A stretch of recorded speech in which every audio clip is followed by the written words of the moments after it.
बिस्मिल्लाहिर्रहमानिर्रहीम। अस्सलाम वालेकुम। इस वीडियो में बात करेंगे कि पीडीएम ने जो 16 मार्च को जो ऐलान किया अपनी तबाही और बर्बादी का, लॉन्ग मार्च कैंसिल करने का, उसके बाद हामिद मीर साहब, शाहज़ेब खानज़ादा साहब, आसमा शराजी साहिबा और सलीम साफ़ी साहब का पहला रद्द-ए-अमल क्या था। और ये भी मैं आपको बता दूं कि अब तक जब मैं आपसे बात कर रहा हूं हामिद मीर साहब का कोई ट्वीट इस हवाले से नहीं आया। हालांकि वो हामिद मीर साहब जो पीडीएम के प्रमोटर बने हुए थे, उनके स्पोक्स पर्सन बने हुए थे, उनके जलसों में स्टेज पे खड़े होकर ट्वीट्स मारते थे, उनकी प्रमोशन करते थे, उनको प्रमोट करते थे, उनकी हाइप क्रिएट करते थे, उनसे डराते थे, बताते थे ये हो जाएगा वो हो जाएगा। लेकिन आज अब तक उनका कोई ट्वीट मुझे नज़र नहीं आया। पहले आगाज़ करते हैं शाहज़ेब खानज़ादा साहब का जो पहला रद्द-ए-अमल था। उन्होंने अपने इंट्रो में जो बात कही, उन्होंने कहा कि पीपल्स पार्टी का पलड़ा भारी नज़र आया।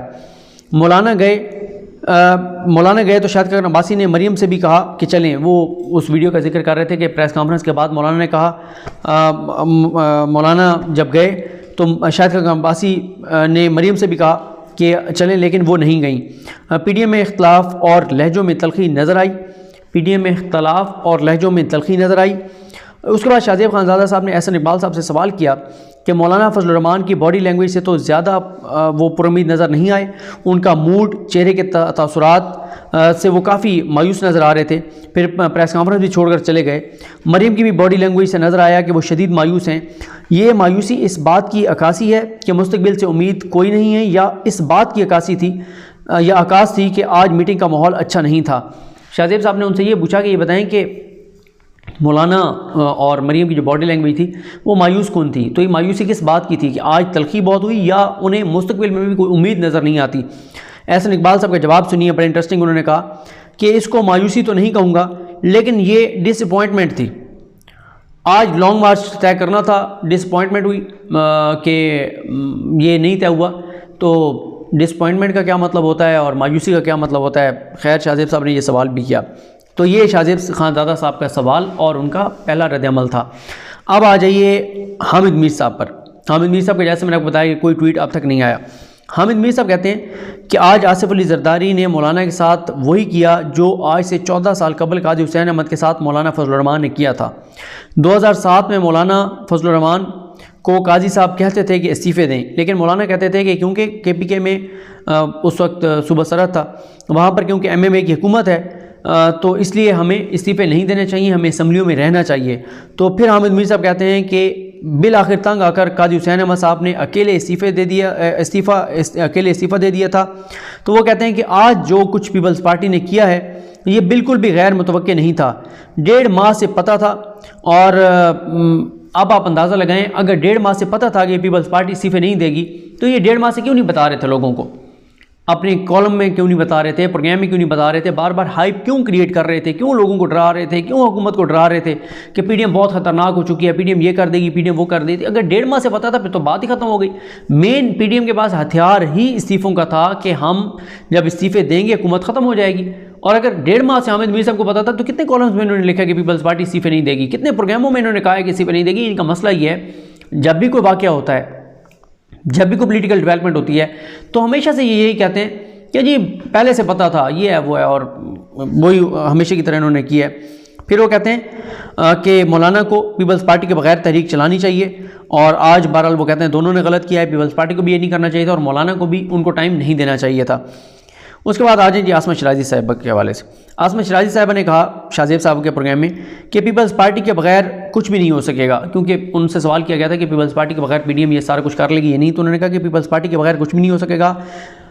अगला उनका दावा बड़ा इंटरेस्टिंग है। वो कहती है कि लॉन्ग मार्च में ज़्यादा लोग पीपल्स पार्टी ने सिंध से लाने थे, वहाँ उनकी हुकूमत है, वहाँ आवाम का आना, ये पीडीएम ने तय किया था कि वहाँ से आवाम का आना ज़्यादा मुनासिब होगा। अब यहाँ रुक कर ज़रा सोचिए कि आसमा शराजी साहिबा कहती हैं कि पीडीएम को बता दिया गया था कि पीपल्स पार्टी भरपूर शिरकत करेगी, और क्योंकि पीपल्स पार्टी की सिंध में हुकूमत है तो वहाँ से मुनासिब होगा कि पीपल्स पार्टी ज़्यादा बंदे लाए।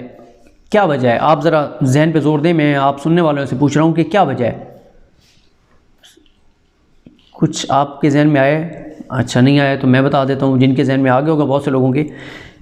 क्योंकि सिंध में पीपल्स पार्टी की हुकूमत है और सरकारी वसाइल से उन्होंने बंदे लाने थे। तो इस चीज़ को वो खुद आसमा शराजी साहब बता रही हैं कि क्योंकि वहाँ पे उनकी हुकूमत है तो पीडीएम ने कहा कि मुनासिब यही होगा कि आप ज़्यादा लोग लाएं। हालांकि कहाँ सिंध, कहाँ इस्लामाबाद, ज़्यादा लोग तो ये तो सबको पता है कि ज़्यादा लोग आने थे पहले नंबर पे मौलाना फजलुर रहमान के, क्योंकि उनके मदारिस हैं, मदारिस के बच्चों ने आना था, या उसके बाद PMLN ने, क्योंकि वो पंजाब की पार्टी है, और पीपल्स पार्टी ने सिंध से तो गिने चुने बंदे लाने थे। लेकिन आसमा शराजी साहब कह रही हैं कि क्योंकि उनकी हुकूमत है वहाँ पे, तो मुनासिब था कि वो लाएँ। मतलब कि उन्होंने कहा नहीं है, लेकिन और कोई रीज़न नहीं बनती ना, बाज़े यही रीज़न है कि सरकारी वसाइल से उन्होंने लेके आने थे। लेकिन इस चीज़ पे कोई मसला नहीं है, सिंध हुकूमत सरकारी वसाइल से धरने में लोग लेके आए, कोई मसला नहीं है, कोई इशू नहीं है ये, क्योंकि वो बस। तो उसके बाद वो कहती हैं कि पिछले 4 माह से पीपल्स पार्टी ने PDM को कन्वे कर दिया था कि वो इस्तीफे नहीं देंगे। यहाँ पे भी वही सूरत हाल है। हामिद मीर साहब कह रहे हैं कि 1.5 माह से पता था, 2 माह से पता था। आसमा शराजी साहब कह रहे हैं कि 3-4 माह से कन्वे था कि पीपल्स पार्टी इस्तीफे नहीं देगी। तो आज तक कितने प्रोग्राम्स में आसमा शराजी साहबा ने और कितने प्रोग्राम्स में हामिद मीर साहब ने ये बात बताई थी कि PDM जो है वो इस्तीफे नहीं देगी। मेरा ख्याल है कि क्योंकि बहुत सारे लोग अब ये काम करते हैं कि आसमा शराजी साहबा और हामिद मीर साहब के जो क्योंकि ये 4 माह कह रही हैं, तो 4 माह की तारीख पिछली नोट करके उसके बाद इनके प्रोग्राम देखने चाहिए कि कितने प्रोग्रामों में इन्होंने ये सवाल किया कि इस्तीफे देंगे या नहीं देंगे। क्योंकि बकौल इनके 4 माह से अगर कन्वे हो गया था और इनको भी पता था कि इस्तीफे नहीं आने, तो फिर सवाल क्यों हो रहे थे टॉक शोज़ में, फिर हाइप क्यों क्रिएट की जा रही थी। उसके बाद उन्होंने कहा यूसुफ गिलानी को सेनेटर बनवाना अपोजिशन की बड़ी कामयाबी थी और चेयरमैन सेनेट का हारना PDM की मुकम्मल नाकामी नहीं कही जा सकती। चेयरमैन सेनेट की सीट हारना PDM की मुकम्मल, उसको PDM की नाकामी नहीं कह सकते। हैरानकुन तौर पर है ये बात भी, जहां वो पैसे दे के जीते हैं उसको तो वो कामयाबी करार दे रही हैं, जिसकी वीडियोज़ आ चुकी हैं कि पैसा चला और जिस तरह से हुआ। लेकिन जहाँ पर वो हार गए हैं और अगर वो उसी तरह से हारे हैं जैसे वो सीट जीते थे, तो फिर इसको आप उसको कामयाबी कर कह रहे हैं तो इसको नाकामी कहें। लेकिन यहाँ पे वो कहते हैं कि नहीं, इसको हम मुकम्मल तौर पे नाकामी नहीं कह सकते। उसके बाद वो कहती हैं कि उन्होंने एक थोड़ा सा ये भी कहा कि उन्हें लगता है कि पीपल्स पार्टी शायद 26 मार्च को लॉन्ग मार्च का ऐलान भी कर दे, क्योंकि उन्होंने अपने वोटरों को भी जवाब देना है। थोड़ी सी उन्हें उम्मीद अभी भी बरकरार है कि पीपल्स पार्टी जो है वो शायद लॉन्ग मार्च का ऐलान कर दे, बाकी इस्तीफे उन्होंने नहीं देने। अब आ जाइए सलीम साफ़ी साहब के हवाले से। सलीम साफ़ी साहब कहते हैं कि उन्होंने ये ट्वीट भी किया और शाहजेब खानज़ादा साहब के प्रोग्राम में भी यही कहा, और बाकी उन्होंने ये ट्वीट किया था, 4 फरवरी का ट्वीट है। और आज उन्होंने कहा कि आज से 1.5 माह कबल ही PDM के रहनुमाओं को ख़बरदार किया था कि अगर वो हकीकी अपोजिशन बनना चाहते हैं तो पीपल्स पार्टी से जान छुड़ा लें। लेकिन उस वक्त इस तालिब इल्म की इल्तिजा पर ध्यान देने की बजाय उल्टा ये इल्ज़ाम लगाया गया कि मैं PDM में फूट डाल रहा हूँ। अब मौलाना और मरियम बताएँ कि अब मज़ा आया। वो उसके बाद आज उन्होंने मौलाना फजलुर रहमान साहब से मुलाकात की है। सलीम साफ़ी साहब भी वहाँ पे थे, आदिल शाहजेब साहब भी थे, और सलीम साफ़ी साहब ने यूँ हाथ जो हैं वो उठाए हुए हैं फातिहा के लिए। तो साफ़ी साहब ने उसके बाद ट्वीट किया उस तस्वीर को, कहते हैं जरदारी के हाथों PDM के कत्ले नाहक के बाद फातिहा ख्वानी के लिए मौलाना की खिदमत में हाजिर हुआ। मौलाना फातिहा नहीं ले रहे थे, इसलिए उन्होंने हाथ नहीं उठाए। उनका इसरार है कि पीपल्स पार्टी का फैसला जो भी हो PDM कायम रहेगी। ताहम मैंने मौलाना के साथ ताज़ियत का अपना फ़र्ज़ पूरा कर लिया। फिर उसके बाद उन्होंने एक और बात की आज। वो कहते हैं कि आसिफ अली जरदारी ने ख़ुद को इनकलाबी साबित करने के लिए पहले PTM को शामिल किया, फिर अगर मगर से काम लेना शुरू कर दिया। वो कहते हैं कि पीपल्स पार्टी को जितनी भी मोहलत दी जाएगी वो इस्तीफे नहीं देंगे, कोई नया बहाना सामने ले आएंगे।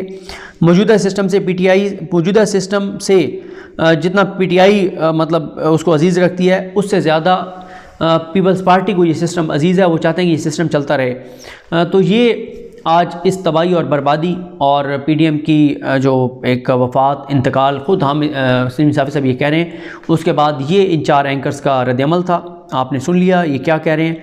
और बहरहाल हामिद मीर साहब कहते हैं 1.5-2 माह से उनको पता था। आसमा शराजी साहब कहते हैं 4 माह से पता था। तो अगर 4 माह से पता था तो ये ख़बर पहले क्यों नहीं दी गई? 1.5-2 माह से पता था तो ये ख़बर क्यों नहीं दी गई? लेकिन ये है कि PDM जो है वो इस वक्त जितना उसने हुकूमत को मजबूत कर दिया है, इतना इमरान खान वज़ीर-ए-आज़म बनने के फ़ौरन बाद भी इतने मजबूत नहीं थे। लेकिन ये ज़रूर है कि अब इमरान खान साहब को अपनी कारकर्दगी पर पूरा फोकस करना होगा, और ख़ास तौर पे आगे जो माह रमज़ान आ रहा है उसमें आवाम को रिलीफ़ देना होगा, महंगाई से बचाना होगा, लोगों के लिए कुछ आसानियाँ पैदा करनी होगी। क्योंकि PDM तो ना पहले उनके लिए कोई ख़तरा थी ना अब ख़तरा है। और अब तो PDM जो है वो अगले 2.5 साल अपने इन 6 माह को जस्टिफाई कर ले तो बड़ी बात है। और जिस तरह से आज मौलाना फजलुर रहमान साहब प्रेस कॉन्फ्रेंस छोड़ कर गए, इस चीज़ ने तो PDM को अखलाकी तौर पे बहुत कमज़ोर कर दिया है और इख्तलाफात को इतना आया कर दिया है कि अब ये चीज़ों को जस्टिफाई नहीं कर सकते। हाँ, मुझे अपनी दुआ में याद रखें। अल्लाह करीम हम सबका हामी नासरो। अल्लाह हाफ़िज़।